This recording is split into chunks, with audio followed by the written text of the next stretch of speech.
Pada 24 Juni 2025, Presiden Amerika Serikat Donald Trump secara mengejutkan mengumumkan gencatan senjata antara Iran dan Israel di hadapan media internasional.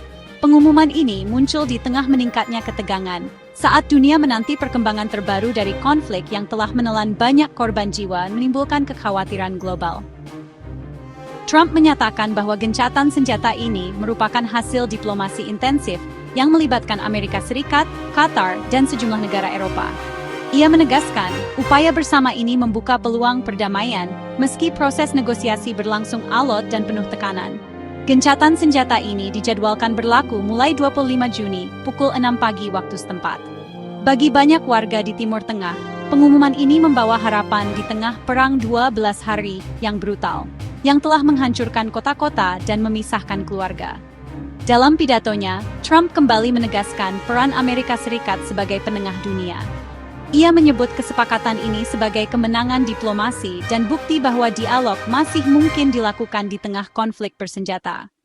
Meski demikian, pengumuman ini menimbulkan banyak pertanyaan. Detail kesepakatan yang disampaikan sangat minim, dan tidak ada konfirmasi langsung dari pihak Iran maupun Israel sebelum Gedung Putih mengumumkannya ke publik. Para pengamat politik pun meragukan kekuatan kesepakatan ini.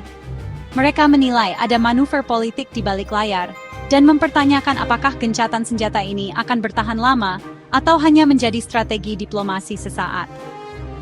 Pengumuman damai di Timur Tengah memang kerap kali rapuh. Kali ini pun, banyak warga dan pengamat menyambutnya dengan skeptis, mengingat sejarah panjang kegagalan gencatan senjata di kawasan ini.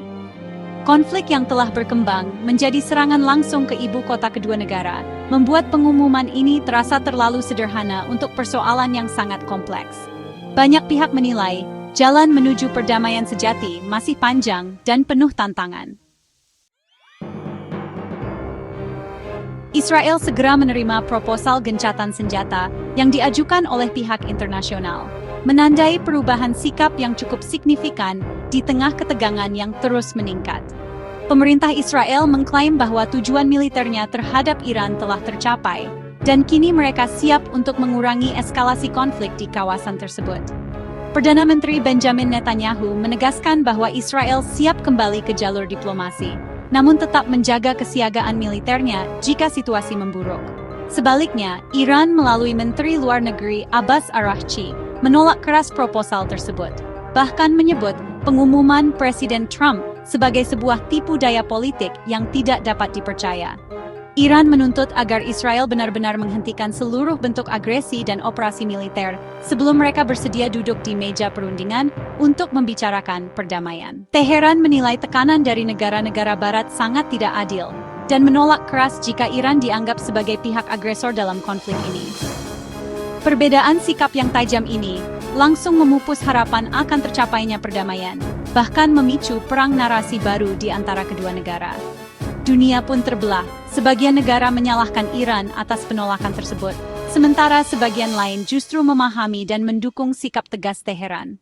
Gencatan senjata yang awalnya diharapkan menjadi jembatan menuju perdamaian, justru memperdalam jurang ketidakpercayaan dan memperumit upaya rekonsiliasi di kawasan Timur Tengah.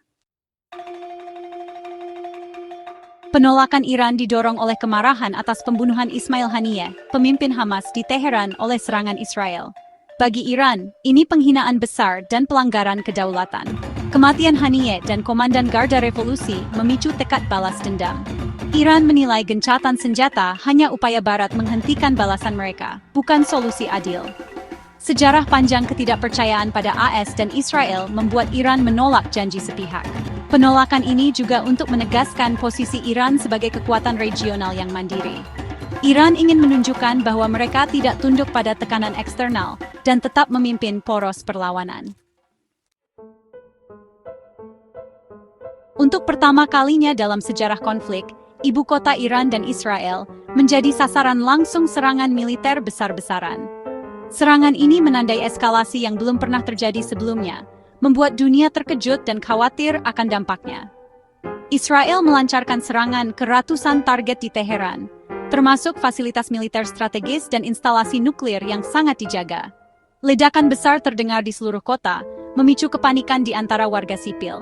Sebagai balasan, Iran meluncurkan rudal dan drone ke berbagai kota di Israel. Serangan ini menewaskan dan melukai ratusan warga, serta menyebabkan kerusakan infrastruktur yang cukup parah. Warga sipil di kedua negara dilanda kepanikan. Mereka berlarian mencari perlindungan di stasiun bawah tanah, bunker, dan tempat aman lainnya, berusaha menghindari serangan yang bisa datang kapan saja. Sistem peringatan dini di Israel, seperti sirene dan Iron Dome, berhasil menyelamatkan banyak nyawa. Namun, rasa takut dan kecemasan tetap menyelimuti masyarakat luas, karena ancaman serangan belum berakhir. Menjelang waktu gencatan senjata, kedua pihak saling menuduh melakukan pelanggaran. Ketegangan politik semakin memuncak, membuat upaya perdamaian semakin sulit tercapai. Israel menggunakan tuduhan peluncuran rudal Iran sebagai alasan untuk melancarkan serangan balasan yang lebih besar. Situasi semakin tidak terkendali, dengan kedua pihak bersiap untuk eskalasi lanjutan. Gencatan senjata gagal bahkan sebelum sempat dimulai. Kekerasan terus berputar tanpa henti, meninggalkan kehancuran dan ketidakpastian di kedua negara serta kawasan sekitarnya. Timur Tengah kini diambang perang regional atau peluang diplomasi yang makin tipis. Pembatalan pembicaraan nuklir AS-Iran menandai rapuhnya dialog. AS berusaha menahan eskalasi, tapi pengaruhnya terbatas. Iran dan Israel saling mengancam, memperkuat retorika perang di dalam negeri. Tekanan domestik menuntut sikap keras, bukan kompromi. Masa depan kawasan penuh ketidakpastian, apakah ini ujian batas atau awal perang besar? Dunia hanya bisa berharap akal sehat menang atas amarah.